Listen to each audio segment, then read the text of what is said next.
uDedeza enkubeni. Dedeza, thank you for ixesha lakho and welcome to uMdantsane FM. Unjani? Manibhotise basasazi, ndibhotise nakuni baphulaphuli, ndikwabhotisa kana kwibhunga lomthonyama, ndisithi camakho kubele. Kudade, enkosi kakhulu man for ixesha lakho. Before singene phaa kumakhuma ikhona i-article ebendiyibonile namhlanje yandenza ndaziva ndicinga ngamaXhosa. So bendibona esinye istory ngomnye umama kuthiwa ngu-Oma Katrina, uneminyaka eyi-90 and she's from Eastern Community. Kuthiwa umakhulu lona usebenza nzima ukufundisa abantwana nabantu abazemveni kwakhe i-language yabo because ungomnye wabantu abambalwa abasayaziyo le language, uyabona. And uyayiqaphela ke ngokuba umama lona una-90 ngoku. Sebenza nzima ukuqinisekisa into yoba i-culture yabo kwakunye nolwimi lwabo luyaqhubeka seyengekho yena apha emhlabeni. Ngibawula ukuva kuwe Dedeza xa uyijongile imeko yethu singamaXhosa because abantwana bethu baya kwizikolo apho kukhuthazwayo uba ulwimi lwe-English guys masiluprioritize mayibe yi-first language ngenxa yemeko esiphila phantsi kwazo eMzantsi Afrika. Do you think singamaXhosa yinto enosichaphazela le kwiminyaka ezayo? Masithi ukunqula ukuthandaza ukuqhamakisha kokubulela. Inyani semntu emsulwa msasazi seyiqalile ukusikatsa loo nto leyo kakhulu ngoba uyawufumaniseka into yokubana abantu njengobana bezimisela ukuphucula impilo zabo bacingela uba famafama baphucuke de baphucuke nakulwimi lwabo ukuzazi ke ukutshoko ulwimi lwabo lenkobe. Ngakho ke ewe yingxaki le sijongene nayo leyo noba nomntana aphume ebheke esikolweni ngenxana bayokhangela impilo ebhetelana aphinde abuye lapha ekhayeni futhi ngexeshanye athethe kwa ulwimi langaphandle. Loo nto imenza into yokubana umntana makalahlekelwe bubuyena nolwimi lakhe ukulazi. De nezinto abantu abaninzi abakhula ngazo zawuzekelisa ngemixhaxha imicuku zizinto namhlanje ezo nemifino umntu xa etya loo nto ingathi heyi yinto noko ephume ecaleni. Kukubonisa ke into yokubana inkcubeko yethu akuthi iye isilahlekela kancinci kancinci. Loo nto ke izawusichaphazela msasazi, ndiyavuma. Yo, ndize ndiyicinga manyani after ndibone esa story ndaqonda hey sinayo kodwa nyani mani into yongathi siyalahlekelwa okanye siyaphulukana nolwimi lwethu. Manje singene kwimvelaphi yamakhuma, khawusazise ngaba bantu Dedeza. Singene kwinto ke engontsonqa namhlanje. Siqale ke kumcimbi wamakhuma, phinde sibotise kwabakhona ngemisasazi abasanda ukungena. Amakhuma la masiwaqale phaa kwincam nencakama yawo phaa phezulu.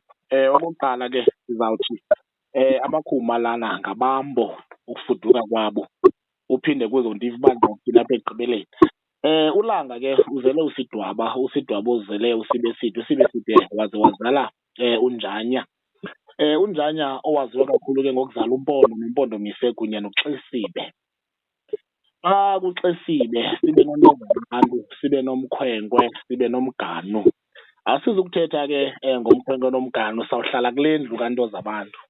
uNtozabantu usiphathele uMbathane, wasiphathela uMatshaya, waphatha uKhandanyawana. uKhandanyawana ongoyena mntu uzele uMnune, wazala uMkhuma, wazala uNongqu, apho ke namhlanje sikhoyo. Ngakho ke uMkhuma lona liwele kuMnune, ze ke imfusi yabo ibe nguNongqu.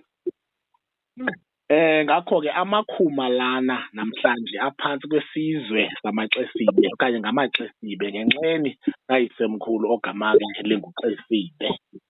Kodwa ke ukufuduka kwabo ibingabanye bezi zizwe zifuka kwabambo. Funa icace ke loo ndawo. Kodwa ke ngoku bafike behluke ke ngoku phaa njengobana bengamawele uMnune noMkhuma, ngoba uMnune yena usiphathele uDoyi, wasiphathela uMbokotwana, waza noNgqwangi, waza noMyele, waza noWewetha. Yena xa bezithutha ziziduko abazikhankanyayo ezo. Kanti phaa kumakhuma sifumene uNtshengu, uQhweleba, uMpinda, uNgowayo, phambi ke bathi kungoWumayo.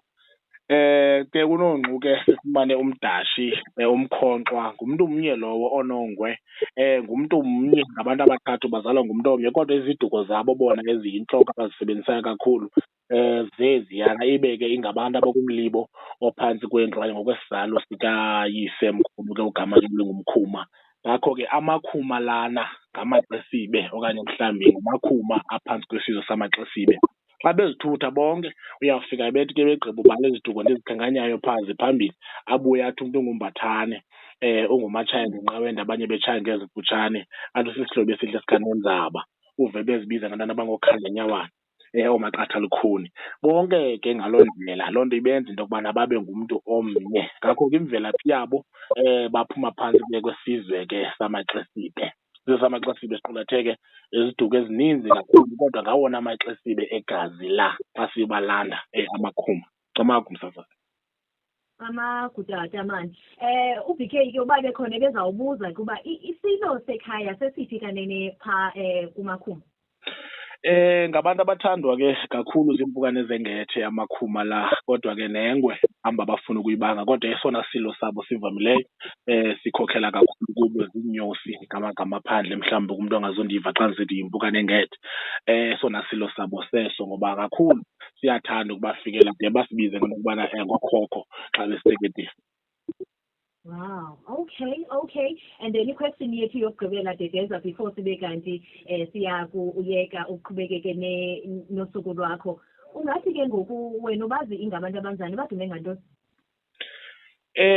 Okokuqala ke ngabantu endingatsho into yobana ngabantu benkcubeko, bayazithanda uninzi lwabo, futhi bayafana amakhuma lana amanune kakhulu. Iyavakala uba labo lafuthe lobuwele yinto enabo apha phakathi nenkcubeko le yabo. Uyawufika umntu into xa ithethwa nguye awunokwazi ukuyilungisa, ngoba yena xa ibekwe nguye kusuba injalo igqibelelekile. So yeyona nto ke abayinto yabo le, bazithanda kakhulu nobuhomba obu, ufike bezichetha bezicwezela bezibona uba hayi umntu unguye. Ngakho ke yeyona nto ke leyo abaphambili kakhulu ngayo, kukuzithanda nokuzihlonipha ndingakushiyanga, ngoba yinto abazidla kakhulu ngayo le. Oh, that's beautiful, man. Kumntu omameleyo ngeli xesha onomdla because ngexesha besiqala le conversation yethu siye satsho into yoba sinayo ingxaki esijongene nayo, ingakumbi sisizwe sakwaXhosa, ngenxa yokuzama ukufumana impilo engcono. Mhlawumbi ukhona umntu omameleyo ngeli xesha obawela nje uba in touch with i-roots zakhe, obawoluzazi agqibelele, and mhlawumbi ubhilive into yoba ungumntu onomncedisa kuloo nto. Ufumaneka njani phi?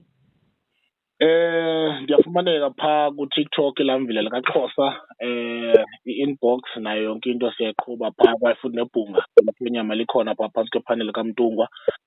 Ze ndiphinde ndifumaneke phantsi koFacebook, MA Mango ilamvila likaXhosa, YouTube MA Mango ilamvila likaXhosa. Zonke ezo ndawo ezo ndiyafumaneka. Komnye mhlawumbi onqwenela into yokubana ke afama nento njenge-emails, ngoba abanye siyabancedisa ukulungisa mhlawumbi iincwadi zabo, ababhali beencwadi nelanguage nezinye izinto. So phaa ku-Avile Mango @59gmail.com email endifumaneka kuyo. Kodwa ke ndim lo, eyona nto ndizame kancinci ngayo ukuyidlulisa yinombolo le, ngoba kusekugqobhoze mna angabi naxesha. Ngoku ke ngoku ubhetele xa mna ndizawukwazi ushedyulisha ixesha lokubana ukwazi uba masithethe ngalo. Hayi ke kuhle ke tata, enkosi kakhulu uba masiphinde sidibane kwakhona next week same time. Mandibulele msasazi, ndikwabulela ke nebhunga lomthonyama ngokuba nale ndithembe ndizondibeka kule ndawo Camagu. Camagu tata, Avuyile Mango kumdantsane FM 89.5. Sivala lo hlobo ke mphulaphula ifeature yethu, sifuna ukuva kuwe ke uba amakhuma ubazi ngabantu abanjani, badume ngantoni? Khawuthumelele voice note phaa ku-076 256 2109 okanye nibhalele phaa kuFacebook kumdantsane FM 89.5. Nanku ubuhle bendalo uthi